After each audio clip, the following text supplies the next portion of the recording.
Irmãos, vamos abrir a palavra de Deus mais uma vez, reler o texto que se encontra em Marcos, capítulo de número 8, a partir do versículo 31, até o capítulo 9, versículo 1.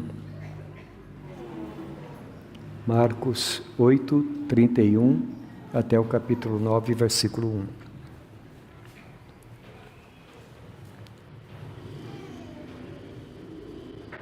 Então começou ele a ensinar-lhes que era necessário que o Filho do Homem sofresse muitas coisas, fosse rejeitado pelos anciãos, pelos principais sacerdotes e pelos escribas, fosse morto e que depois de 3 dias ressuscitasse.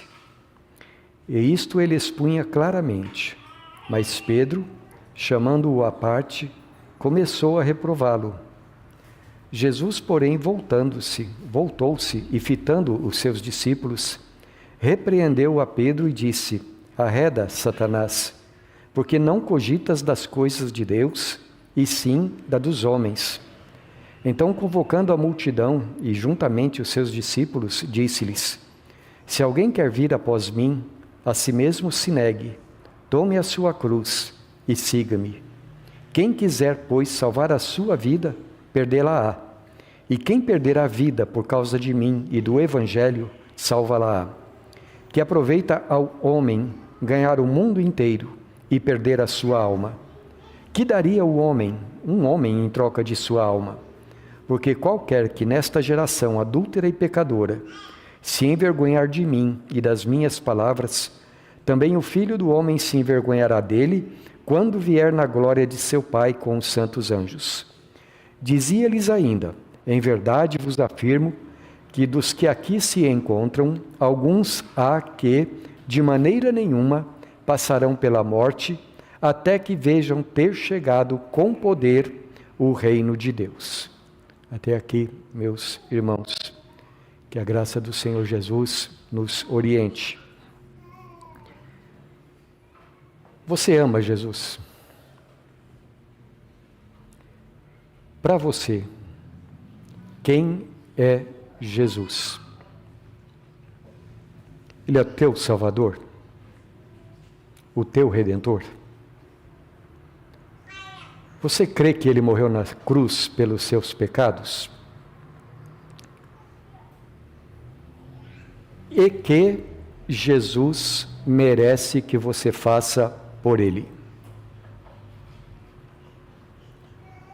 Você quer ser parecido com Jesus? Você já tentou ser parecido com Jesus? E já aconteceu de você, na sua busca de fazer a vontade de Deus, já aconteceu de você ser mal compreendido?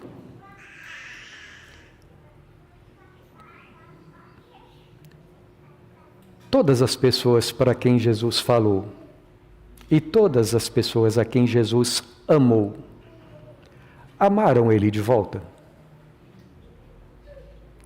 Qual foi o resultado, conforme nós já conhecemos dos evangelhos? O que aconteceu dentro de alguns poucos meses depois dessas palavras aqui de Jesus? Aonde ele foi parar? Você ama Jesus? E você está disposto a dia, fazer aquilo que Jesus quer de você? Muito obrigado, irmão. A cada dia, em todos os lugares do mundo, milhões de pessoas invocam ao seu Deus. Inclusive no nosso mundo ocidental, que até recentemente estava sendo conhecido como uma cultura cristã. Eu digo que até recentemente, porque mais recentemente, a época em que nós estamos vivendo tem sido chamada de era pós-cristã. Porque a religião cristã, mesmo no mundo ocidental, ela tem sido substituída em muitos lugares por outras religiões. Embora a humanidade, de modo geral, seja religiosa. Mas a nossa época tem sido muitas vezes chamada pós-cristã, porque mesmo muitas pessoas que se dizem cristãs, elas entendem que os valores da nossa cultura, que foram cultivados nos últimos 2 milênios, até chegar recentemente a nós, é uma cultura obsoleta, de valores obsoletos. Mesmo pessoas que querem hoje em dia ser reconhecidas como cristãs, elas entendem que certos dogmas ou certos princípios ou certas doutrinas que têm sido pregadas através dos séculos, elas não têm uma verdadeira base racional. Muitas vezes entendem que ser cristão é você dar um salto irracional de fé para acreditar na existência de Deus. Entendem que a Bíblia é apenas um livro que fala a respeito de Deus, mas que já está ultrapassado, e também que muitas vezes eles dizem que entre o cristianismo e as outras religiões existe uma coisa em comum. Segundo essas pessoas, todas as religiões levam a Deus. Ainda há aqueles que continuam desejando ser chamados de cristãos, mas que acreditam que por Deus ser um Deus de amor, no final das contas, todas as pessoas irão ser salvas. No final das contas, ninguém ou Deus não permitirá que qualquer pessoa seja lançada num lugar chamado inferno de fogo. Muitas pessoas que ainda querem ser chamadas cristãs, acreditam que os preceitos morais que a Bíblia revela, os preceitos a respeito da santidade sexual, da valorização da vida desde a concepção, a honestidade no falar, a honestidade no trabalho, a santificação do domingo como dia do Senhor, a santificação do casamento, muitos que se dizem cristãos consideram isso coisas do passado, que agora é hora de nós sermos mais progressistas, de sermos pessoas de mente mais aberta, menos reducionistas. Muitos também, que se dizem cristãos, entendem que as religiões existem com uma finalidade: promover o bem-estar do ser humano. O bem-estar emocional, o bem-estar psicológico, o bem-estar financeiro, e qualquer religião que faça isso está cumprindo o seu papel. Mas se uma religião não faz isso, então ela não tem razão de ser, porque a religião existe para promover o bem do homem. Muitos também entendem que essa é a finalidade da igreja. A igreja existe para que as pessoas possam extravasar as suas emoções, que possam sentir-se bem no final de semana e assim recarregar as baterias para a semana que vai começar.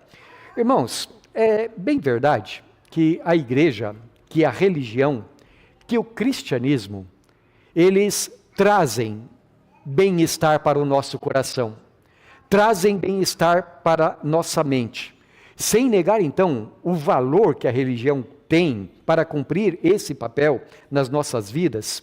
O que eu quero dizer hoje é que a religião não existe primariamente para isso.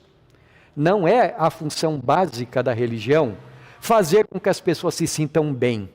A função básica da religião e da verdadeira religião é mostrar para as pessoas quem é Deus e que as pessoas se convertam a Ele.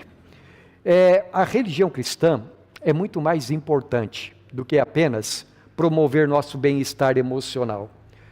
Jesus não morreu na cruz para chamar-nos e negar-nos a nós mesmos, para que no fim, não importa qual seja a nossa religião, todo mundo vá para o céu. Jesus não morreu numa cruz para que nós possamos ter mais dinheiro no bolso. Jesus não morreu na cruz para que nós fiquemos brincando de religião ou de igreja como se fosse algo divertido, um teatro que vem tocar as nossas emoções. Jesus também não morreu na cruz para que nós vivamos de modo egoísta, mesquinho, mundano, utilizando-nos da religião para extravarmos as emoções, chorarmos ou rirmos, e depois continuarmos tranquilamente a nossa vida de pecado e de amor pelas coisas do mundo. Não, Jesus não deixou a sua glória, viveu em pobreza, morreu na cruz, humilhou-se, morreu e ressuscitou, subiu ao céu prometendo que voltará para nós. Ele não morreu para que nós fiquemos brincando de igreja como se fosse um parque de diversões. Ao contrário, Jesus veio e tudo quanto ele fez, tudo quanto ele falou, ele tinha uma coisa em mente. Conforme ele diz lá em Lucas capítulo 19, o Filho do Homem veio buscar e salvar quem estava perdido. E se não fosse por Jesus fazer essas coisas, nenhum de nós iria para o céu. Nenhum de nós seria salvo, ao contrário, estaríamos eternamente perdidos. Eu sei, meus irmãos, à luz daquilo que nós vemos no mundo de hoje, e não somente no mundo de hoje, mas através de toda a história da humanidade, que ao falar dessas coisas, nós estamos indo na contramão do pensamento humanista. Ao dizer que só quem tem Jesus vai para o céu, nós estamos despertando a ira de muita gente. Estamos contrariando os pensamentos de muitas pessoas. Mas, meus irmãos, é isso que Jesus nos ensina. Essa é a nossa fé. Essa é a doutrina na qual nós acreditamos. Jesus disse que nem todo mundo vai para o céu. No versículo 36, ele pergunta: que aproveita o homem ganhar o mundo inteiro, se perder a sua alma?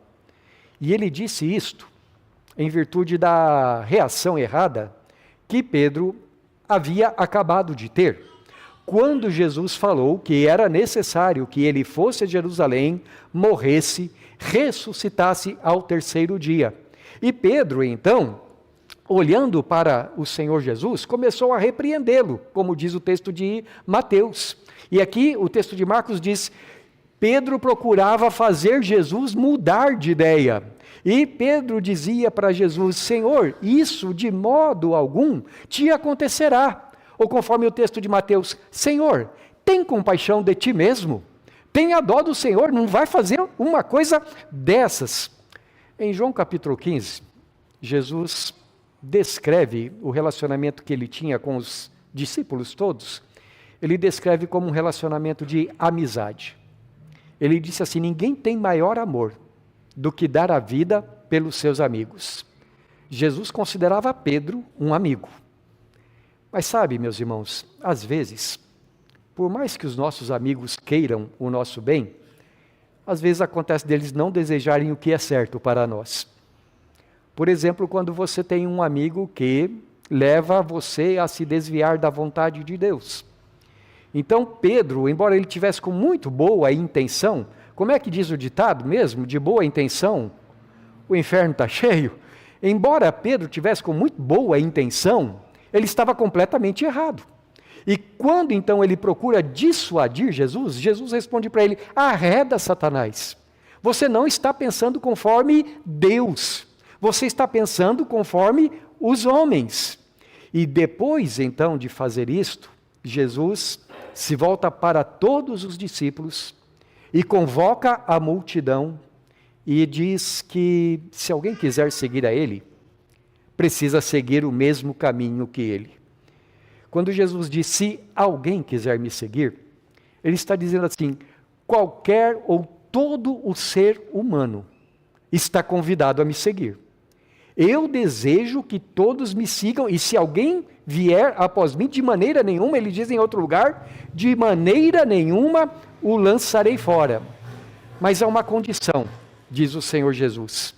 E essa é uma condição sem a qual ninguém pode de verdade seguir a Jesus. Se alguém quiser vir após mim, tome a sua cruz, negue-se a si mesmo, tome a sua cruz e siga-me. É sobre isso, meus irmãos, que eu gostaria de meditar um pouco com vocês nesta noite. O que é o verdadeiro cristianismo? O que é ser um discípulo de Jesus? Primeiro, Jesus diz para nós que ser um discípulo dele é morrer para si mesmo. Quando Jesus disse essas coisas, a pena de morte por crucificação, que por sinal é uma das mostras mais horrendas do poder da maldade humana, da crueldade que pode habitar no coração de uma pessoa, mas quando Jesus falou essas coisas, a crucificação era uma das práticas mais comuns por parte do governo romano, que dominava a Judéia e muitos outros lugares naqueles tempos. De vez em quando, alguém podia ver alguém caminhando para a sua própria execução. Quando alguém era condenado, a primeira coisa que eles faziam era colocar a parte da cruz nos ombros daquela pessoa que ela deveria carregar, e essa pessoa sairia pelas ruas para imprimir terror na mente das outras pessoas, com uma inscrição no pescoço dizendo quais os crimes que ele havia cometido, e quando chegasse no lugar lá da crucificação, então, essa pessoa seria ou amarrada ou pregada na cruz, e morreria 2 ou 3 dias depois, de inanição, fome, desnutrição, por ficar naquela mesma posição, aquela tortura terrível, a pessoa seria levada à morte. Muitas vezes, na história da igreja, os que seguiram a Jesus tiveram que literalmente tomar as suas cruzes. Tiveram que literalmente dar as suas vidas por amor ao Evangelho. Se você ler livros como Mártires do Coliseu Romano, Heróis da Fé, se você ler livros como A História dos Mártires, ou livros como A História da Igreja, verá como muitas vezes, não centenas, mas milhares de crentes deram a sua vida por causa do Evangelho.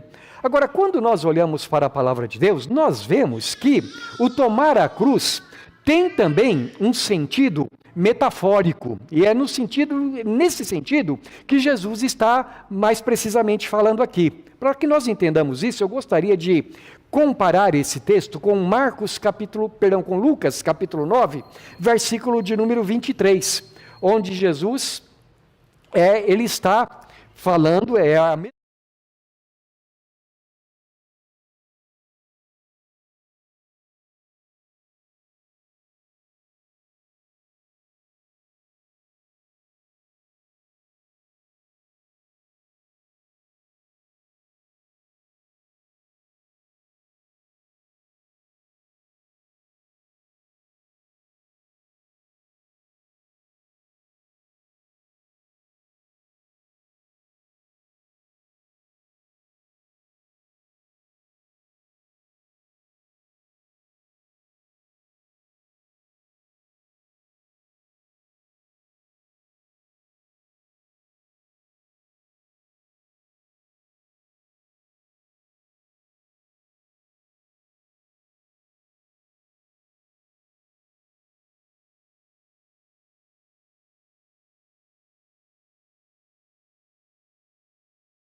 orgulho, para o seu egocentrismo, a fim de dar lugar à vontade de Deus na sua vida. Eu quero dar 2 ou 3 exemplos, meus irmãos, do que isso significa.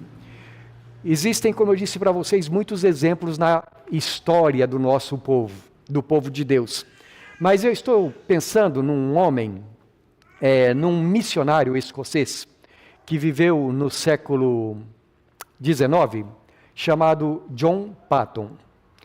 É Paton que a gente fala? Quem sabe inglês aí? É Paton? A gente escreve Paton. É Paton que a gente fala também? Bom, então, John Paton, ele era filho de pais muito piedosos, membros da Igreja Presbiteriana Reformada da Escócia, homem e mulher que oravam muito. A biografia de John Paton diz que os pais dele oravam tanto que, na cidade em que eles moravam, havia uma mulher conhecida pela sua vida, o que os livros dizem é depravada. Era uma mulher que vivia longe dos caminhos de Deus e fazendo tudo quanto é coisa errada. Até o dia que ela ouviu o pai de John Paton orando pela salvação dos perdidos. E a oração daquele homem fez com que aquela mulher caísse em si a respeito dos seus pecados e se convertesse a Jesus Cristo. Esses homens, essa família, os pais de John Paton, eram pessoas exemplares da comunidade onde viviam. Mas naquela época aconteceu algo que chocou toda a Escócia. É que 2 missionários, quando John Paton tinha mais ou menos uns 15 anos de idade, 2 missionários britânicos, um chamado James Harris e outro chamado John Williams, foram mortos nas Ilhas Novas Hébridas, ilhas do Pacífico Sul. Foram mortos por canibais e, logicamente, eles foram devorados pelos canibais. Toda a Escócia se comoveu com aquilo e eles começaram a orar pela salvação dos povos daquelas ilhas. Nessa época, John Paton tinha mais ou menos 15 anos de idade e ele já evangelizava nas ruas da cidade de Glasgow, na Escócia. Mas algum tempo depois, ele começou a sentir um chamado de Deus para a sua vida. Ele sentia que Deus o estava chamando para pregar justamente naquele lugar onde os missionários tinham sido assassinados e tinham sido devorados. Ele começou a relutar e ele começou a orar. E buscando a vontade de Deus, alguns meses depois, ele foi se aconselhar com os seus pais. E ele contou como o coração dele estava ardendo de vontade de ir para a obra missionária naquele lugar. Você consegue imaginar o sentimento dos pais desse homem?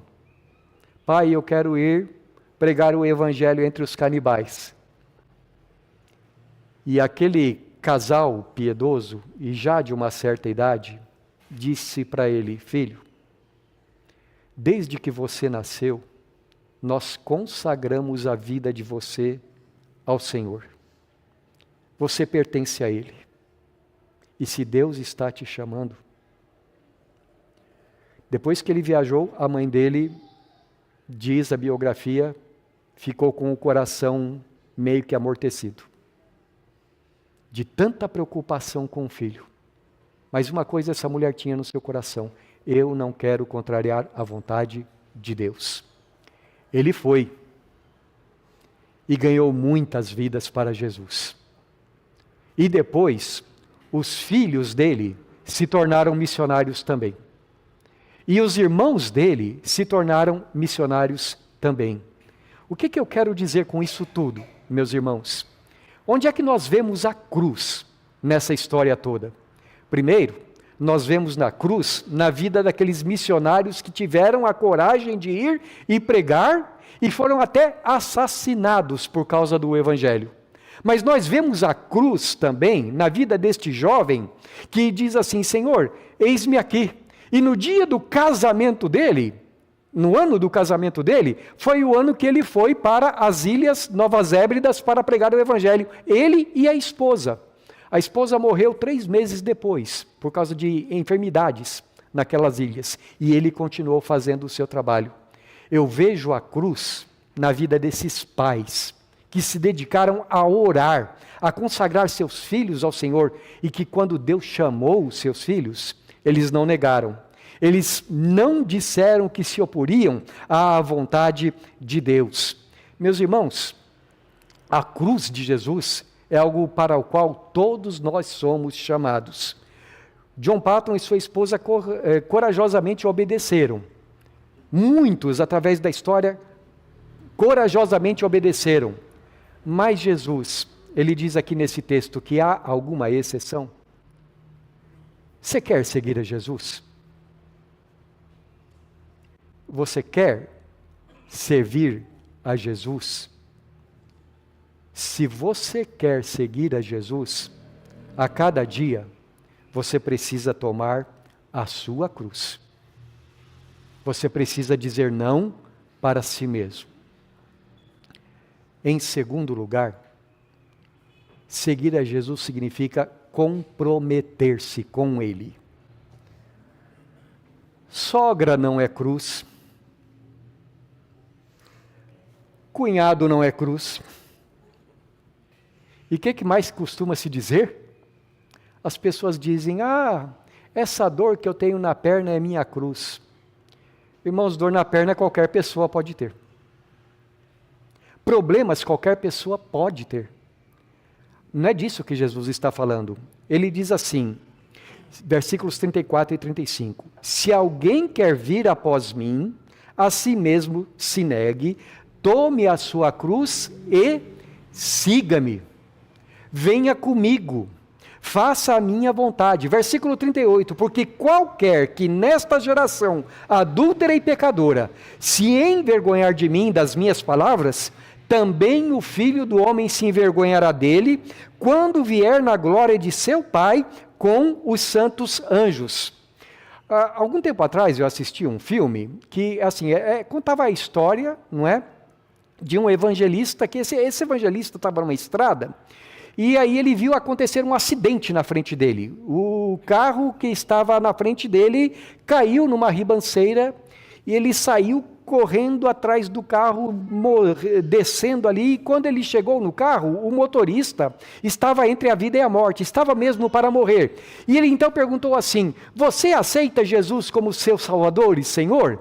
E o homem ali todo ensanguentado disse para ele, aceito. Ele falou, ai que maravilha. E saiu daquele lugar e o homem morreu lá. E aquele evangelista saiu dizendo assim, mais uma pessoa que foi para o céu, mais uma pessoa que foi para o céu. Irmãos, me desculpem, isso não é evangelização.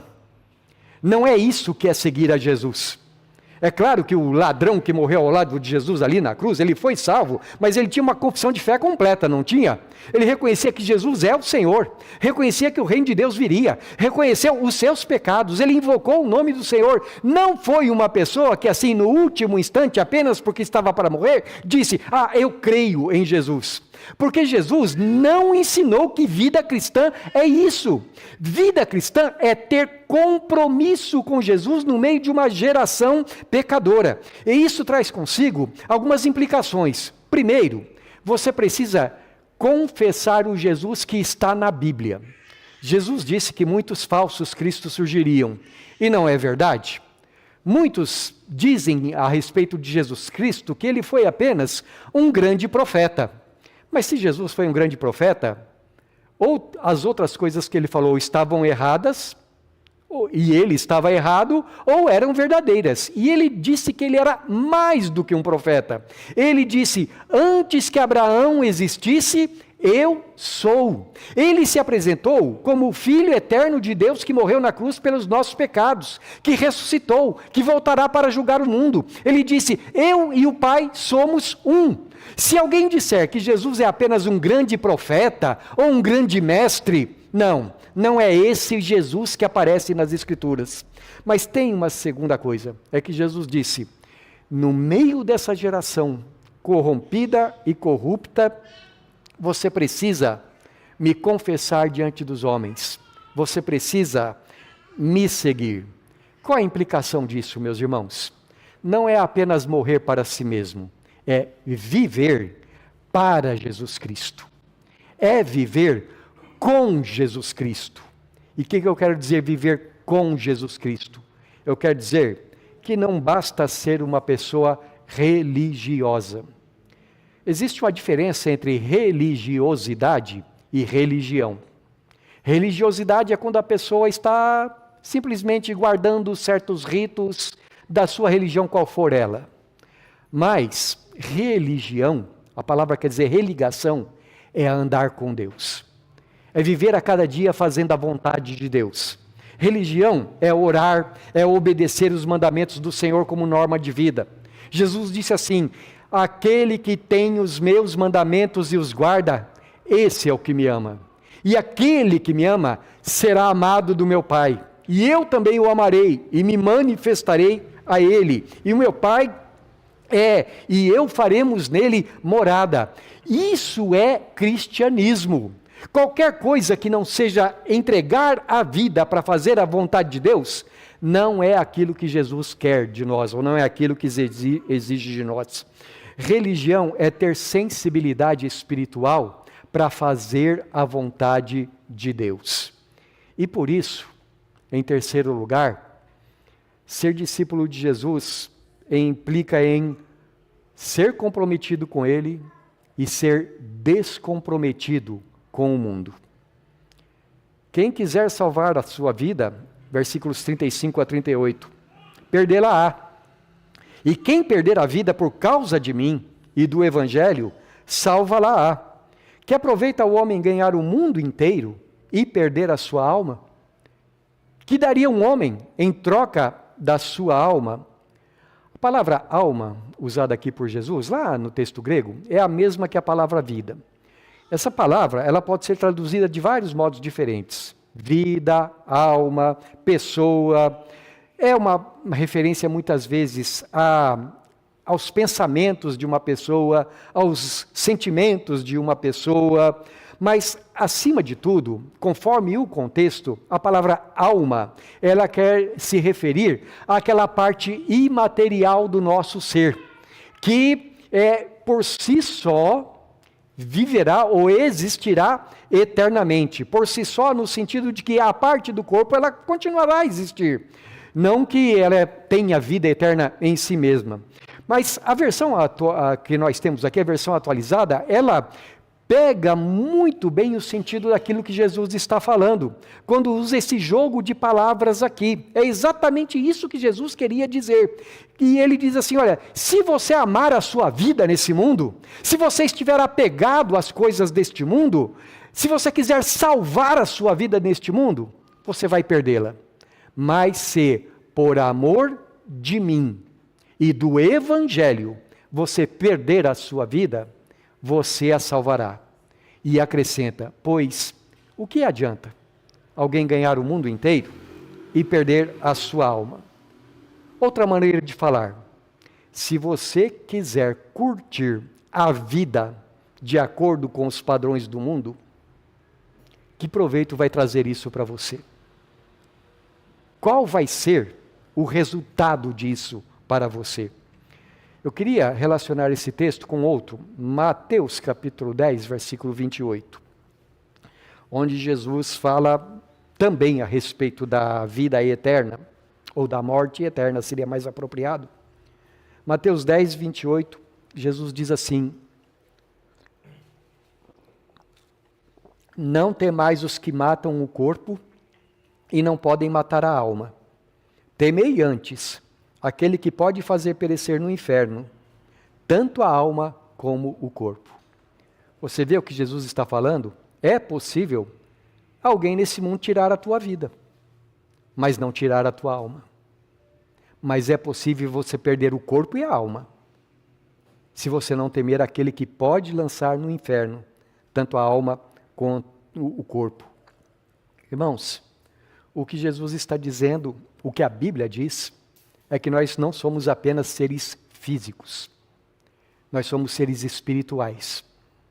E na eternidade, a nossa alma pode estar salva ou pode estar perdida. O ser humano não é apenas matéria, que habita a matéria num universo apenas material e tem apenas necessidades materiais. A eternidade da vida espiritual é um fato. Por isso, não é apenas comer, beber, vestir-se, casar-se, trabalhar, ter uma casa, que o ser humano precisa. O ser humano precisa entender que a sua essência, ela vai sobreviver até mesmo à morte do corpo. E por isso, a Bíblia diz que é importante nós preservarmos a nossa alma. Sabe que tem gente que perde a alma? Aliás, são muitos os que andam no caminho da perdição. O que o mundo tem para te oferecer? O mundo pode te oferecer dinheiro, e muitas vezes você pode ter o dinheiro que o mundo oferece. O mundo pode oferecer diversão, e você pode muitas vezes ter a diversão que o mundo oferece. Status, popularidade, ser admirado pelos demais. O mundo pode te oferecer poder. Satanás não disse para Jesus: olha, tudo isso te darei, se prostrado me adorares. No entanto, meus irmãos, Jesus pergunta: o que adianta você ganhar tudo que o mundo pode oferecer, mas se você vier a perder-se a si mesmo? Seja quais forem os vícios que a natureza humana deseje satisfazer, seja quais forem os desejos egoístas que o ser humano possa preencher, seja qualquer coisa que o mundo pode oferecer, tem uma coisa que o mundo não pode oferecer: a salvação da sua alma. E tem uma coisa que nem você consegue conseguir. O que você pode dar em troca da sua alma? O que você pode dar? Por isso, aquilo que nós precisamos fazer, acima de tudo, é olhar para Jesus. Existe uma inimizade irreconciliável entre o mundo, as coisas que há no mundo, e Jesus Cristo. Por isso é que Tiago escreve: se alguém quiser ser amigo do mundo, não pode ser amigo de Deus. Aquele que se entrega às coisas do mundo está nas mãos do diabo. E quem está nas mãos do diabo vai morar com quem na eternidade? Será levado para o inferno. Está perdendo a sua alma. Se alguém quer vir após mim, negue-se a si mesmo, tome a sua cruz e siga-me. Irmãos, nós somos salvos pela graça de Deus. Não há nada que nós possamos fazer para pagar pela nossa salvação. Não há qualquer preço a ser pago. No entanto, quando a graça de Deus nos regenera, ela inevitavelmente irá despertar em nós um novo sentido, uma nova razão para viver. Assim, quando uma pessoa é convertida a Jesus Cristo, ela dedica a sua vida a Ele, de todo o coração. Para ela não tem outro caminho. Essa pessoa ama a Jesus, quer viver com Ele, quer ter comunhão com Ele, ama orar, ama a igreja de Jesus, ama trabalhar para Jesus. O maior desejo do discípulo de Jesus é ser como Ele e levar outros a conhecer o amor de Jesus também. Mas veja o que Jesus diz: se você quiser me seguir, você precisa tomar a sua cruz. E sabe o que acontece quando uma pessoa quer de verdade seguir a Jesus?